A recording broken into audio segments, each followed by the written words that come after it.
great speakers who are going to run an interactive discussion on how you can pitch online better. So before we start, I'd like to first, introduce you all to the DueDash Noida community.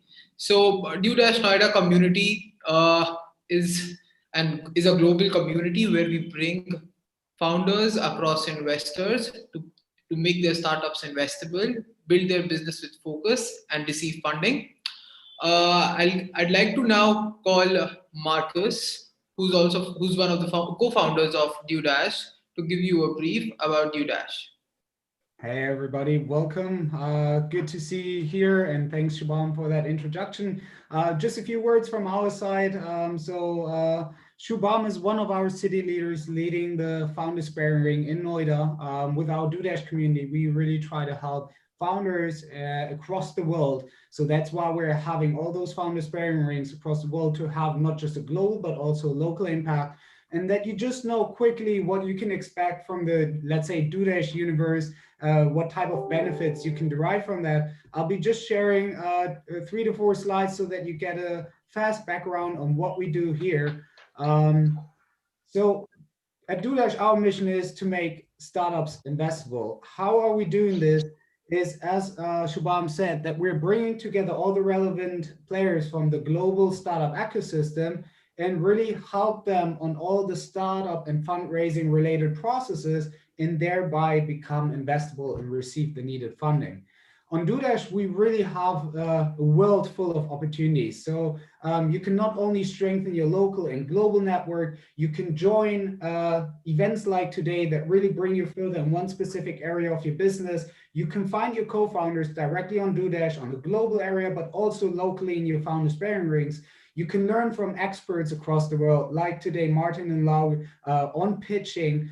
You have different ways of engaging with your community in closed groups and closed academies. And for many, very relevant, you can have exclusive benefits if you are shown to be investor ready. How can you show that?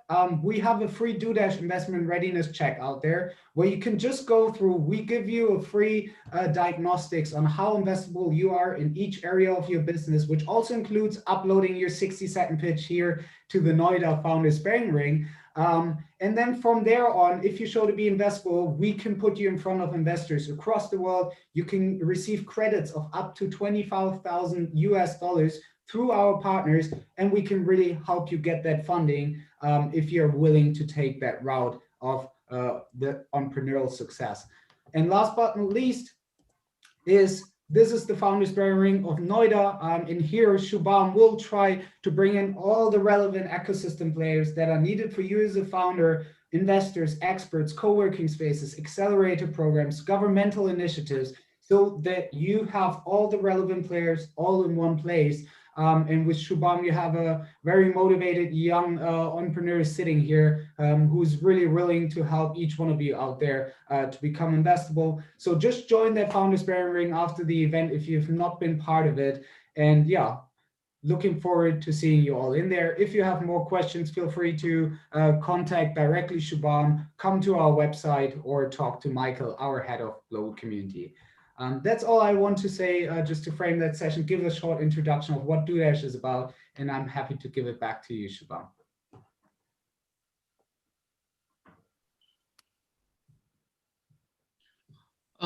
Thanks, Marcus, for the brief introduction. Now I'd like to introduce you all to the first speaker, Martin. Martin is a pitch coach and presentation consultant with 20 years of experience creating standout pitches for Hollywood A-list actors, CEOs, managers, and founders in tech, government, automotive, education, and the entertainment industry.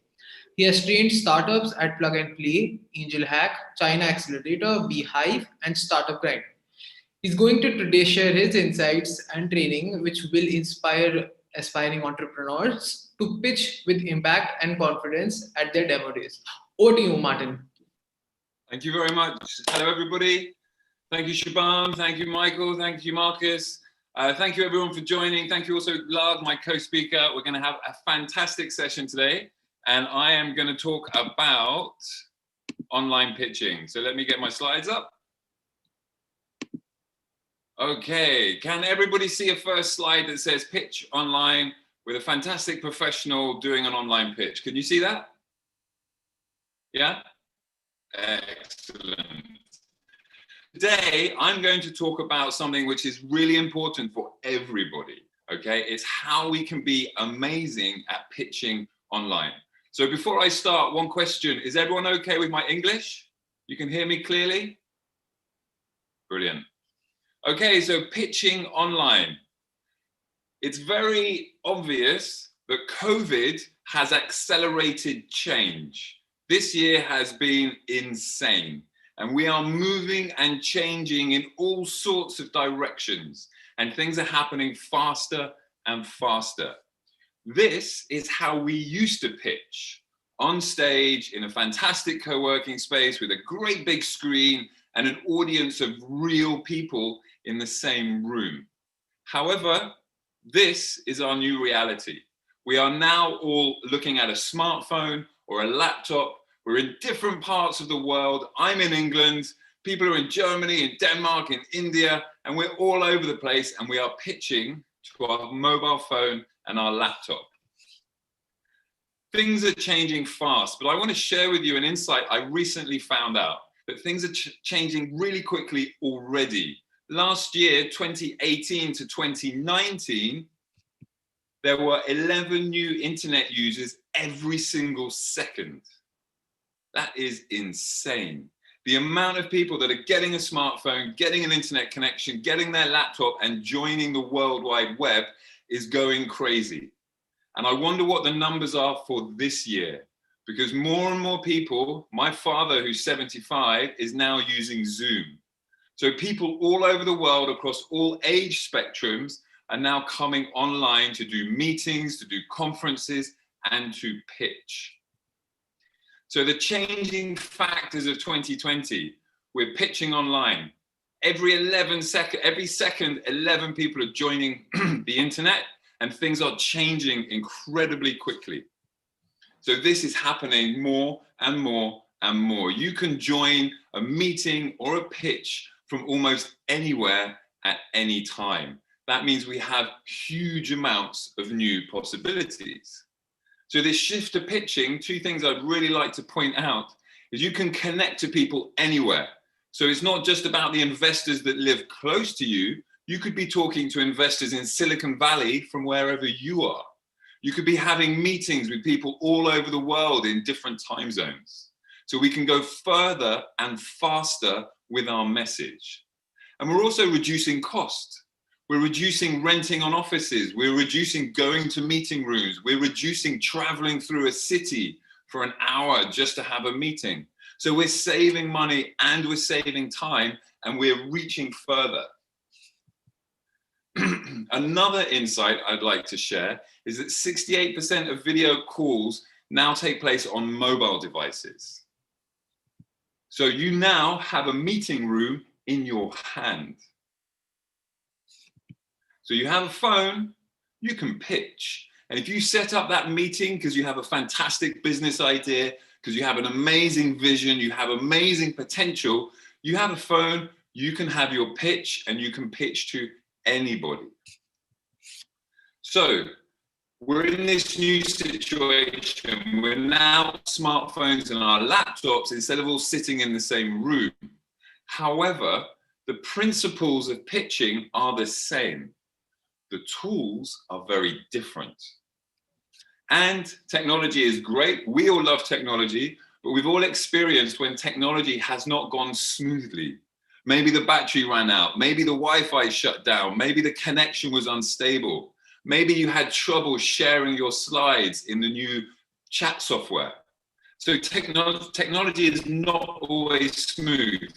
We make mistakes. Things always go a little bit wrong. So we cannot guarantee that it's going to be perfect. But we can win if we practice.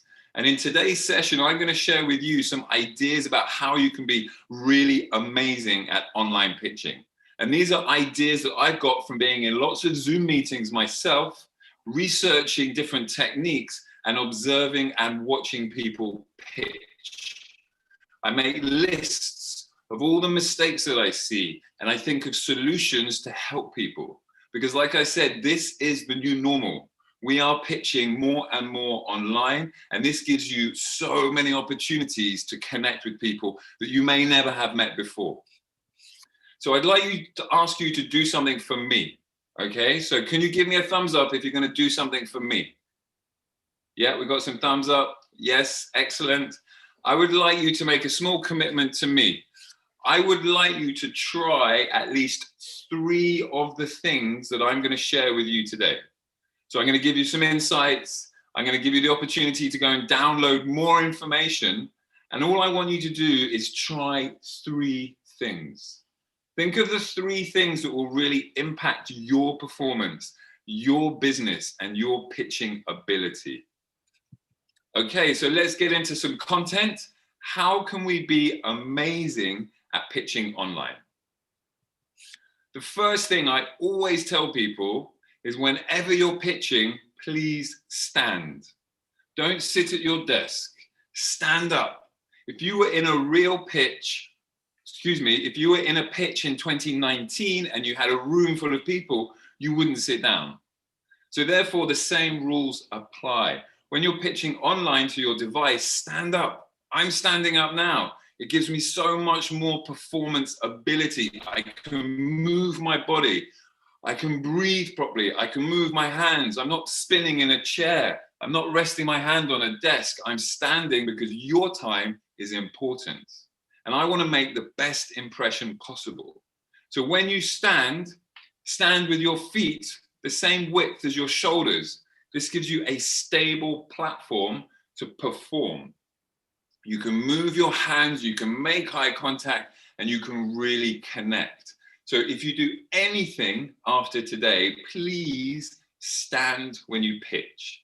You might need to organize your space a little bit, make sure you've got some good lighting, but it really, really makes a difference. I have seen people pitch sitting down. I gave them some advice. They pitched standing up, and every person in the audience was like, oh my God, that pitch was really good. So it's a very fast way to get a single, simple result of progress. So the next thing I'd like to share with you is to make sure that your background is clean and it's curated. So it's not your bedroom, and it's not the kitchen, and it's not some kind of random space in your house, but you choose a space which is simple. For example, I like a white wall. If you look on the other side of my laptop, my room is completely crazy. Boxes and my children's toys and maybe some laundry. No one sees that. Make sure what your audience sees is simple.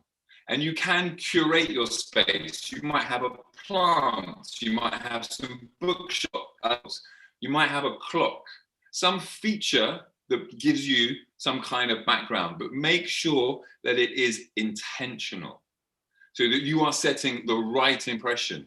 Again, you wouldn't give a pitch from a messy space if it was an in-person pitch. You would make sure that it was clean and professional and is part of the image that you are sharing to your audience. So please, clean background, minimal white background, or curated. Have the right picture, the right plant, the right clock, but not a messy space. The next thing I'd like to share with you is a really great tip, which is where you put a photograph behind the camera lens that you are talking to.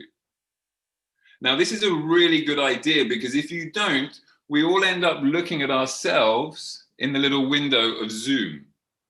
Whereas if you have a photograph of your wife, your children, your partner, your favorite pop star, your idol, your business idol, somebody you look up to, and you place that picture above and behind the camera lens, just with a bit of sticky tape, then you are pitching to that person. And you are looking at that person because we look into people's eyes. So I have a photograph of my children because I want to pitch to them.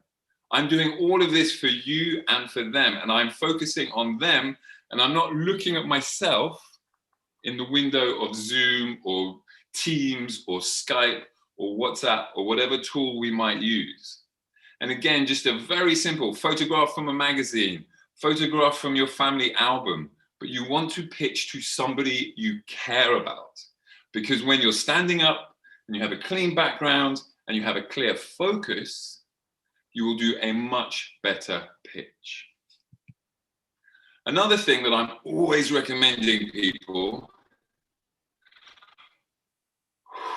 is to breathe. Because pitching is stressful.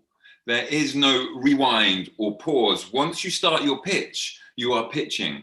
And the best way to control your body and to feed your brain with fresh oxygen so you can think fast is to breathe. So you take 2 or 3 minutes before you pitch to be off camera, to turn off your phone. Once everything is set up, you then focus on your body and your mind. And the best, quickest, easiest way to do this is with big breaths. Really fill your lungs with fresh oxygen. Feed your mind with energy. Get ready. Stay calm.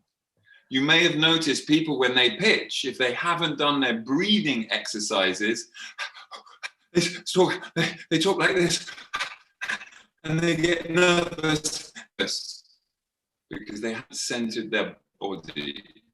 So just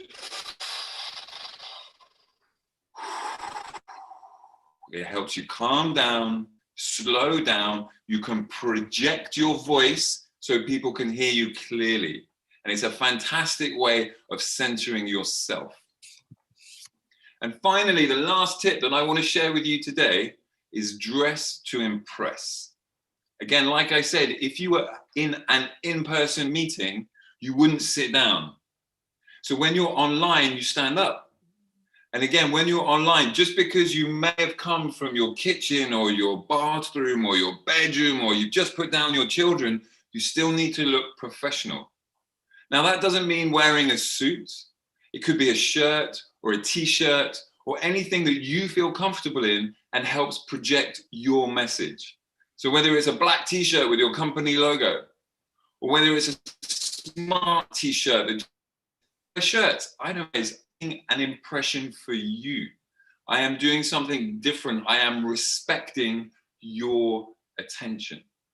Because if you look good, you feel good.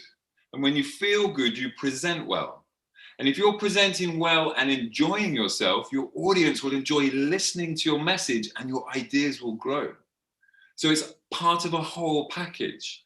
How you perform, where you perform, and what you look like. So just think about, how can I make the right impression? So for me, I used to just wear black t-shirts, shirts. When I was at school, I used to have to wear a suit and I did not like it. So I rejected school uniforms and suits for many years. And now I'm coming back to the idea that I actually need to look a little bit more official, professional, and smart. So again, you can choose what that is for you.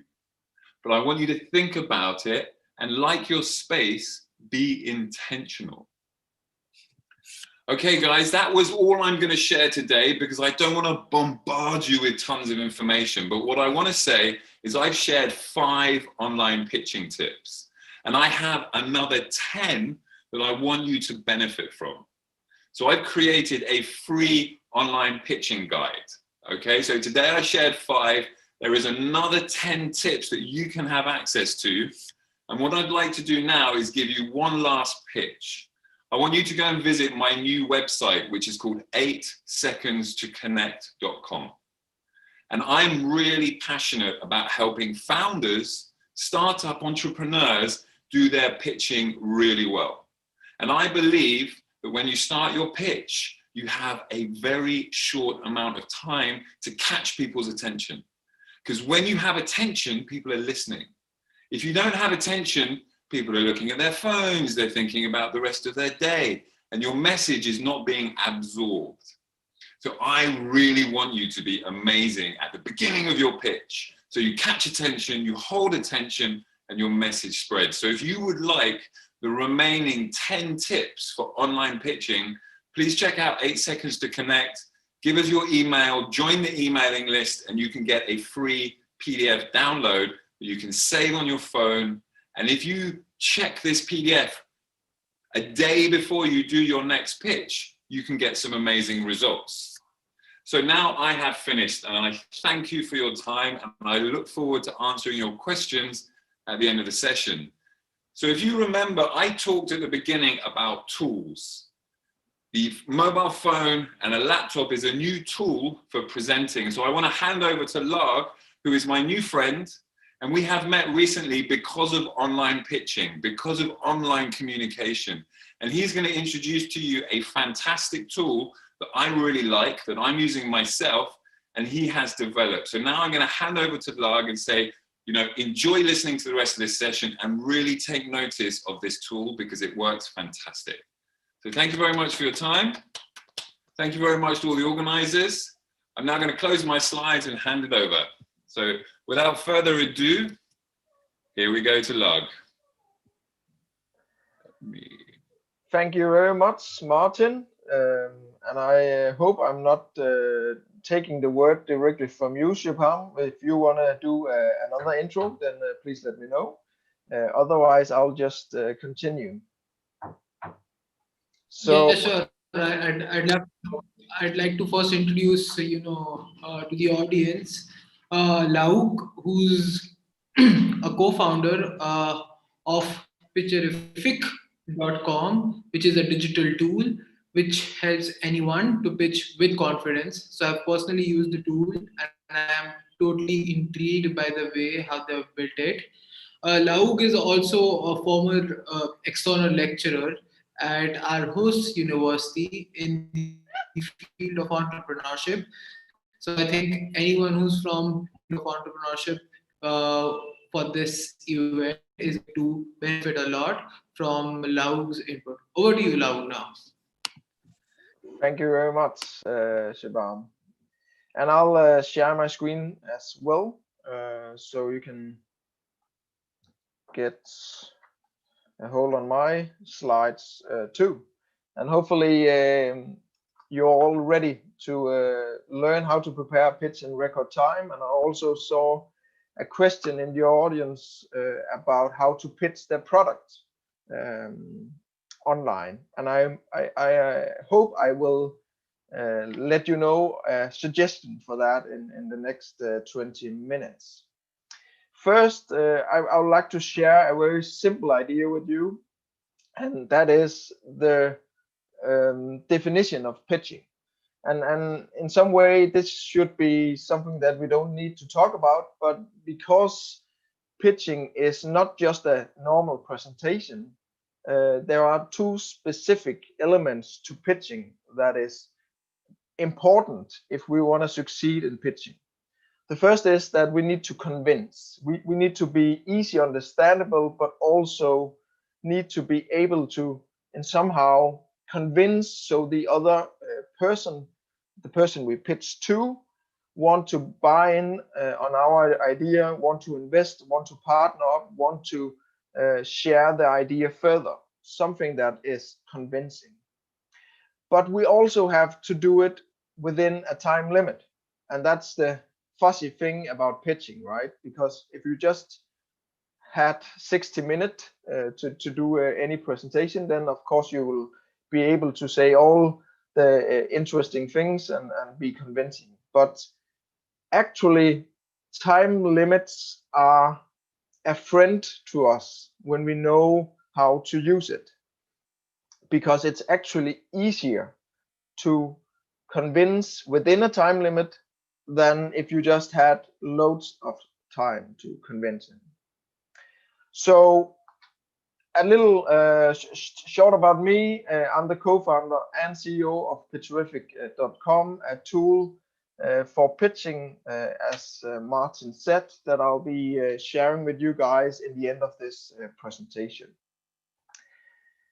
But again, first, if we have to do this short pitch, let's say, for example, 1 minute pitch, well, how hard can that actually be?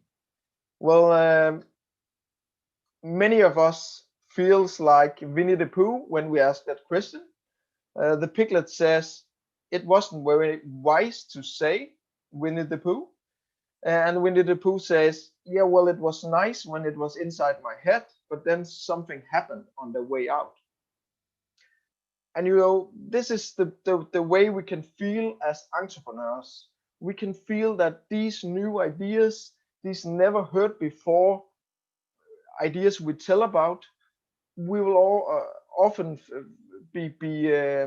have a hard time to tell these things in short and be convincing, because people have never heard of these things before, and they should both understand. Of course, they should understand these things, and then the next level is to be convinced. So I can share with you an insight from my own experience, and that was how I used 3 weeks to prepare the first pitch I ever did. It was, a chaos process where I don't know where to start, what to include, what not to include, how to build the pitch, how to prepare the pitch. So how can I actually avoid these 3 weeks of worries? That was the basic of why we created a tool to guide pitching, guide creating and practicing the pitch. So if you also want to avoid these 3 weeks of worries, then the question is just how can we do that? And the simple answer, and I'll of course I'll tell you more, but the simple answer is don't start by creating slides, because many of us are choosing to start up PowerPoint, start up Prezi, start up Keynote when we think about I need to prepare a presentation. And there are nothing wrong with PowerPoint, Prezi, Keynote, and other slide creating programs. They are great tools, but they are tools later in the process when you know what to say, not to start out with. Because if you do that exercise, actually start PowerPoint, clear blank slides, and then you want to create pictures, but you don't even know what to say, this will be a hard task. That was what I did for the first 2 weeks of my first presentation, right? So instead, we want to create the message, the important core message that you want to convey to your audience. That is the first thing you need to care about. So only when you have created the core message, you can move on to slides. So there are 3 things that I would like to share with you that you need to consider before moving into slides, if you are allowed to use slide at all. In many situations, you don't have the opportunity to pick up your computer and start using PowerPoint. In many situations, you are just you with your voice and your body and your person and your idea, and that is what we have to convince. The first thing we need to consider about the message is to have a logical structure for the content. A logical structure is important because it will help you, but more important, the audience, to follow along when you present something new. And probably if you are an entrepreneur, you'll present something new. So this is a suggestion for one structure you could use. You could hook the audience with an interesting fact or question. Then you can tell about an important, relevant need that the audience can connect with. Then you tell about the approach to solve that need, your solution for solving the need or the problem. And then you tell about the benefits, because one thing is what is the solution? Another thing is what benefits does it bring to the ones with the need. And people will also need to hear about different alternatives, the competition, the situation going on in the world, and you are one approach out of many trying to solve this need. So why is this approach interesting? Why is this approach and better or interesting alternative to the other approaches out there? And then the last thing, because we are in a pitch situation, we need to close off in an interesting way. Often we can do that with a call to action. That means somehow reaching out to the audience with a request, asking them to do something. I would like to for you all to visit pitcherific.com after today, because there you can find your easy way of presenting. That could be one suggestion for a close, right? When we have the logical structure, we need to include only the need to know things about our idea and not the nice to know things. The nice to know are for the follow-up meeting, for sending out the detailed documents about the details. But if we include every detail in, or too many details in our pitch, then the audience and the message will drown in details. So avoid that and include only the most important things. And then the last thing when we are about to create our pitch is to let audience time limit and the goal, what we want to achieve when pitching, guide you. Because it's hard to be within a time limit, but it's even harder if we don't know exactly who we are going to talk to and know exactly what we want to achieve from pitching.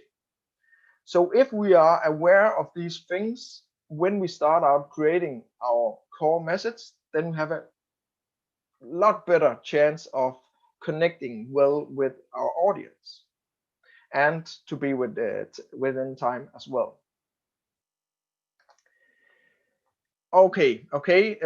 Some of you may ask, well, Lauge, this is okay. It sounds great, but also hard to keep all these things in mind, especially at once. How do we do that?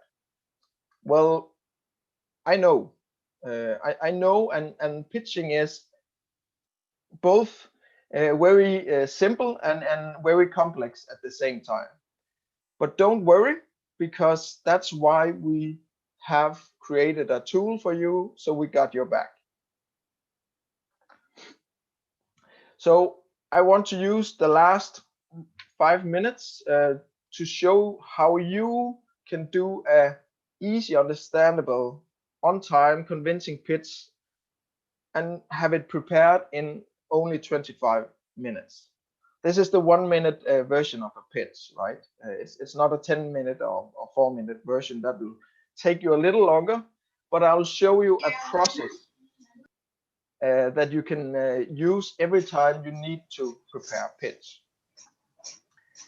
So right now, I would like you to watch a demo of the pitch tool at pitcherific.com, and I will just share my other screen because I'll need to share the right screen to do the demo.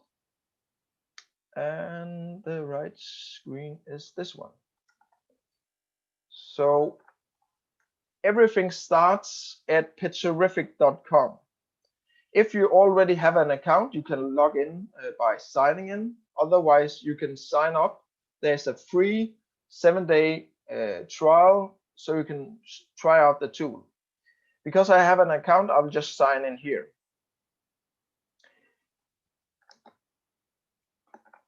So Pitcherific is based upon that we need to create a strong message and we need to train the delivery of this message, right?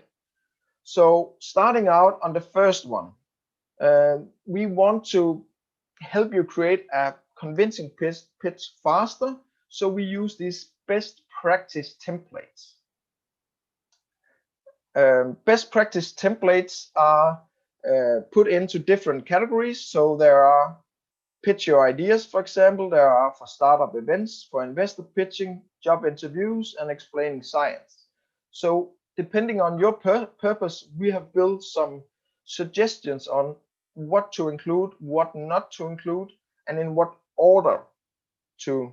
So the structure, content, and is all set up for you. So let's choose the one I've just presented, the NABC pitch. And you can see that the template comes with an outlining of these sections that you need to include. And it comes with guiding on what a hook is when you need to create one, and an example of how to create a good hook. So this is a tool that will help you with what to say. But you can also set the time limit up here. By setting the time limit, the tool will help you to keep within the time limit you have set when you start writing. So if you follow this character counter here and seconds counter, when I start writing something, you can see that it's counting up seconds and counting up characters. And at some point, it will go over the recommended line, over the recommended number of characters. So if you want to keep within the overall time limit here in the button, then you probably won't do more than 12 seconds for your hook in a 2-minute pitch. So there are 2 more settings for you to get in the right mindset when preparing. The first is to whom are you presenting? So this is who are you going to convince? Who are you going to talk to? And this is important because everything you could say should be seen, is it relevant to this audience? That is what you can always ask if you are in doubt if this is relevant to the audience. This content, should I include it or not? So for example, this is to a customer to get a meeting. So these are the elements that you need to do when preparing a pitch. If we try to, let's see if we have a pitch ready here. We do, and you can see we've gone a little bit over time overall, but I say that this is okay. So this ends the first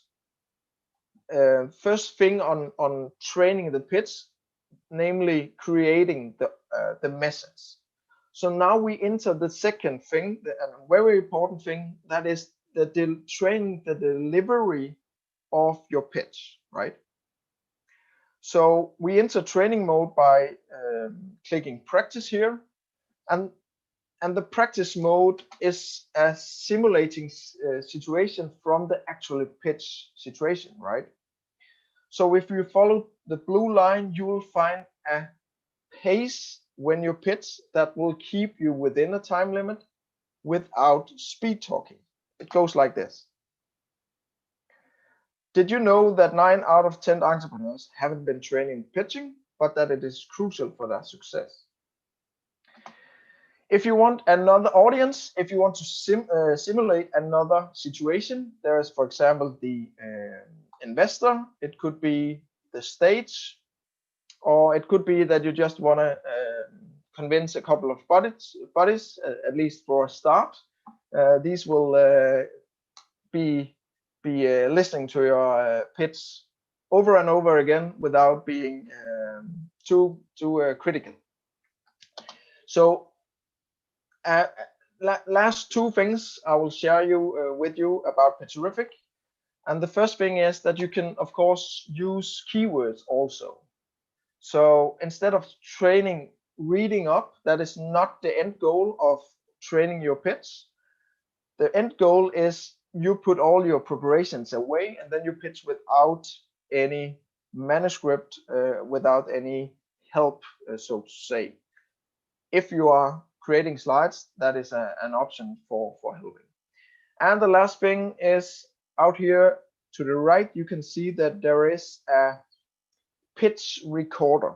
It will use your web camera to record your pitch. So you can check out your body language, you can check out your own voice, how you connect with the audience, right? So these are different helping things when you are creating your pitch, both the methods and to practice the delivery. So just jumping back and showing the last slide, because Pitcherific is a tool that you can use from home, and you should use before considering a lot of feedback. But feedback is also important.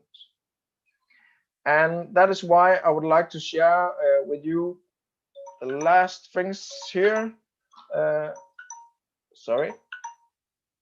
And that and my 20 minutes is up. That is the clock that ticks out there.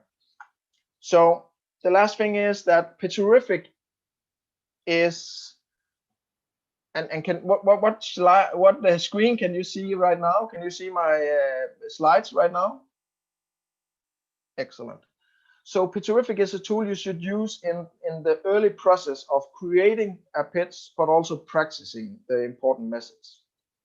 Then you should get some feedback. You could get feedback from peers. You can get feedback from Martin or me or someone else that is good at pitching. And then go use slides if that is an option for you, because slides is like, you know, the finalizing. Of course, if we can create pictures in our audience mind, that will be very helpful. So that was it for me. I hope you are being inspired on how to build your next pitch, and thank you for listening.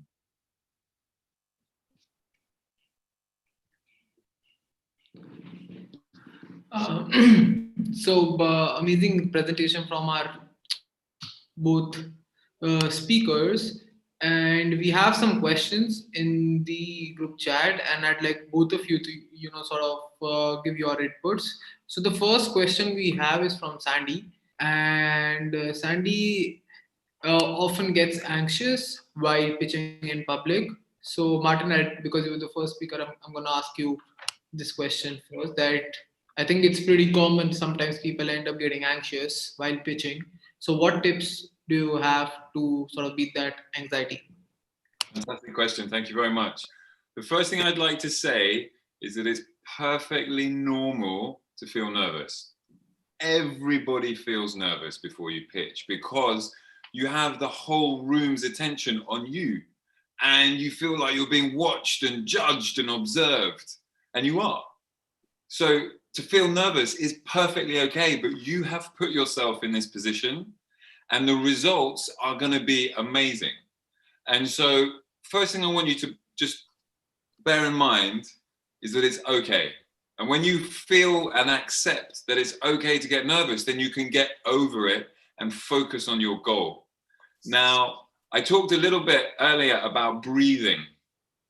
Okay, and Lag has just shared us an amazing tool where you can organize your thinking in the system, and then you can simulate what it feels like to have somebody looking at you as you're pitching.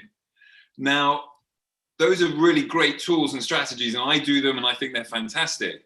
But to get your body right, breathing and doing some stretching, stretching up, stretching this way, running up some stairs, going for a walk, doing some press-ups, something that's going to sort of get your body moving but relaxed. Because if you just stand here getting nervous, you get really tense and you start to feel the whole pressure in your body seizing up. And you want to be more fluid, you want to have more flow in your body.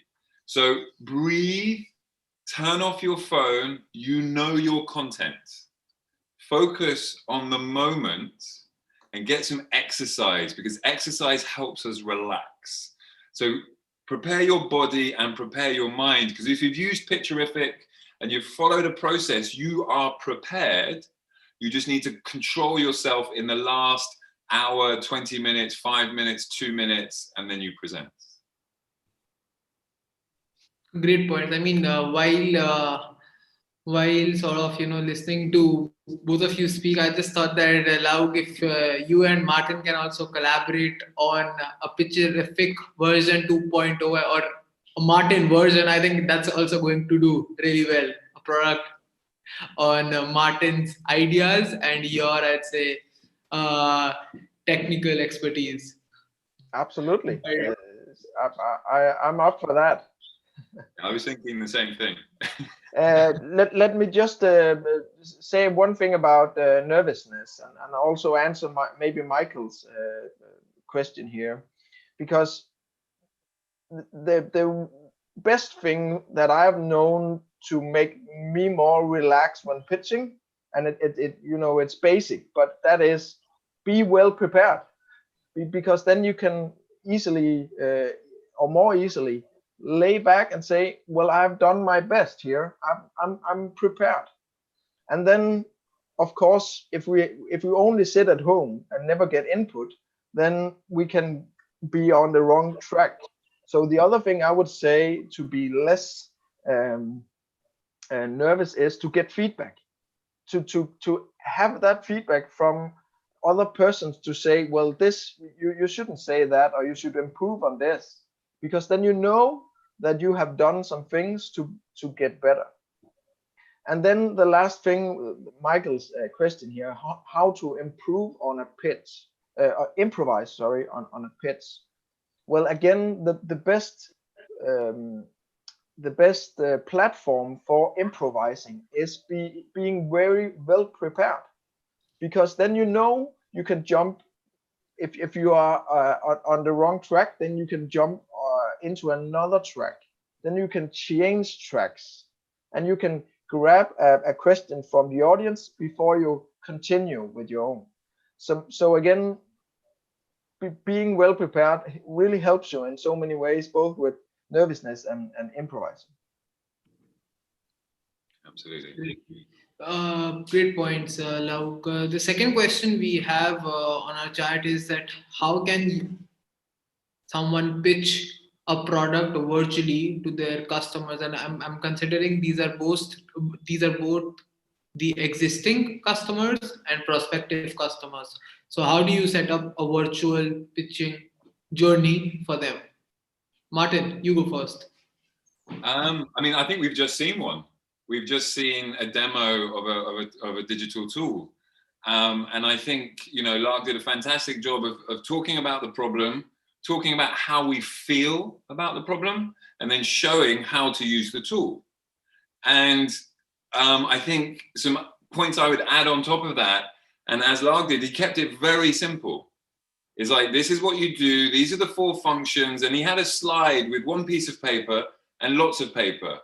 And don't try and show everything in a virtual product demo, because you don't want to read a manual to somebody. So I'd like you to think about what happens. The first thing you do when you buy a new smartphone is you open the box, you get the phone, you plug it in, and you start using it. You only go to the manual when it's broken. And your product demo should go straight to the audience's need, show them how they benefit, and say, hey, if you want all this other information, I can give it to you.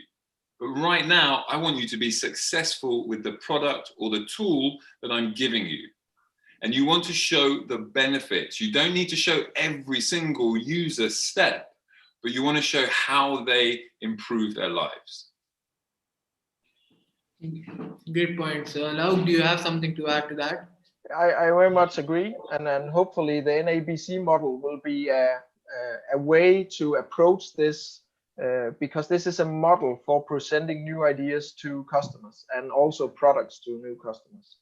So I have no further than Martin already said apart from that. Awesome. So, Martin, what are your thoughts on Michael's question that how can you improvise on a pitch? He's saying that sometimes you notice through the input of others or last minute information that you need to adapt your pitch. So, how to best do that? I mean, I'm going to echo Larg's point about preparation, practice, and feedback. Whenever you see somebody present really well, it's because they have practiced like crazy. And we always have this idea that, oh, they're so perfect, they just do it naturally. No, they don't. They practice and practice and practice and practice. And the more you have practiced, the more flexible you are to respond if something goes wrong. And you can make it, oh, look, that wasn't meant to happen, but nobody noticed. And so the one thing I would share is if something goes wrong, never apologize to the audience, because chances are they don't even know that it's gone wrong. So you don't need to put a spotlight unless it's something completely obvious. But if you've maybe slipped a slide or you forgot to say something, just keep going. Because it keeps you focused and calm. You don't need to put a spotlight on an error. And then the other thing I would just say, the last thing I'll say on this is take every single opportunity to pitch and practice. And you start in zero risk environments, and then you build up slowly and you practice and you use pitcherific and you do your breathing. And so you have pitched 10 or 15 times before you speak to somebody super important. And again, that's the benefit of DueDash and the pitching corners and the local groups, and everything that the DueDash platform gives you is a safe space to practice, to get feedback and to improve. But if you sit at home worried about pitching, you'll never make that first step. And every single time you pitch, you get better. You might make a mistake. I have made every single mistake in the book. I've turned up late. I've had no cables. I've had projectors switch off on me. Everything's gone wrong to me. So it's okay. You just keep on going. Excellent. Good points, Martin. I just want to add one note to the first thing you said. And that is, I normally say that if you remember 7 to 80% of what you want to say, what you have planned to say, not necessarily in that order, but if you say 70, 80%, it will feel like 100% to the audience because they don't know what you are going to say, right? So as Martin said, don't correct yourself because you didn't do that sentence right, or because you forgot something, because the audience don't know. And that is also a thing that will let you be less nervous, because you don't have to be perfect. You don't have to remember everything. Yeah, it's very well said, and I just remember a quote after listening to you both that sort of practice beats perfectionism. You don't have to sort of be the best. You just have to sort of make it right enough so that your audiences also understand. But good points. I mean, very valuable ones. So we have another question from Naman. He's one of our fellow city leaders, and his question is that if your idea is a very broad idea, how would you go around pitching that idea to different audiences? Is it going to be you need to prepare different pitches for every audience, or do you stick to one pitch for your different set of audiences? So I'll ask Cloud to go first on this. Yes. What very good question. And one of my points was to always adjust your pitch and your content to the one you pitch to the audience. So if you are going to talk to an investor, and the next week you need to talk to a customer, and next week you need to talk to your grandmother about your idea, then you need to adjust these things very much. You need to create a new pitch probably.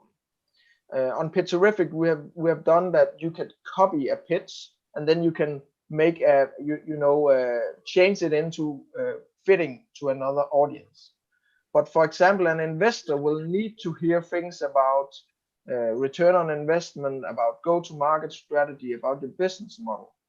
But if you tell these things to a grandmother, or to a customer, they wouldn't understand, and they wouldn't be interested, and probably it will be the opposite of convincing to them. So you need to be specific on the different audiences and create a pitch that fits that audience. 100% agree. I could not agree more. You pitch to the audience in front of you. And I'm going to share one story very quickly, is that I asked some companies to send, when I worked in a company, I asked other web designers to send us a presentation, and I was sharing it to the board of directors. And when we were looking at the different pitches, one pitch came up and the design was okay. We started on the second, third slide. The two directors turned to each other and said, "Why are we looking at a template pitch? Where's me in my story? Why am I not seeing myself in this presentation?" And they stopped listening and they started talking. So every other slide in the presentation was a waste. So you really have to focus on the audience in front of you. And there's two more things I really want to quickly share. So this morning I woke up early and looked at my slides, thought about you guys as my audience, and I made some new content for today. And then I reused some existing content, because the way that I presented this last time was not to you. It was to a slightly different audience. So you have to modify your pitch to the audience in front of you. And the more practice you do, the quicker that gets. And then the last thing I want to talk about very quickly is there are two different types of presentation. At the moment, we are live. We're not in the same room, but I have your attention, Alaug has your attention, and Shubham has your attention, and we are presenting to you. This is a very different presentation than one that you send as an email. And you have probably sat in a meeting and looked at slides with lots and lots and lots of text. Now, this is not a great thing to present to a real audience. So I call it a standalone pitch is an email pitch. An in-person pitch is one you deliver. So you're always thinking about your audience. This subject gets very big very quickly, so I'm not going to say any more, but you will start to look at pitches that you are in and ask yourself, is this an email pitch or is this a live pitch? Your live pitch is no words, maybe one or two sentences and lots of images. And a pitch you email has more screen text. So just start to think about that, because it's really important for your audience. Great. So we'll now take the last question for today's event. It's by Marcus, and so the question Marcus has is, what do you think is the hardest type of pitch? 1 minute, 5 minutes, 10 minutes, or 30 minutes? Guys, whoever wants to go first on this. Well, I think the shorter the pitch, the harder it gets. But when you are doing 5, 10, 30-minute pitches, you are often also saying a lot about your business model and some in-depth things about your company. And it can be difficult, you know, to be well prepared on every level on your business. And because then you also open up questions on any parts of your business. So in that way, a 1 minute idea pitch is easier.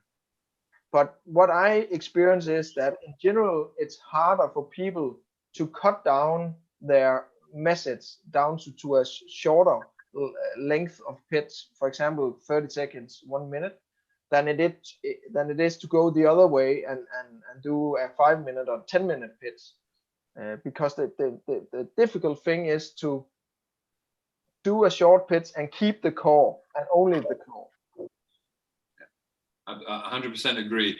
I mean, a big problem that I used to have was I presented too much, because it's actually quite easy and a bit more comfortable just to pitch and pitch and pitch and pitch.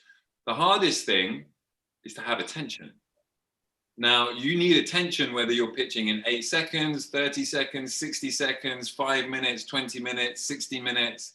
If you lose the attention of your audience, you're just talking to yourself.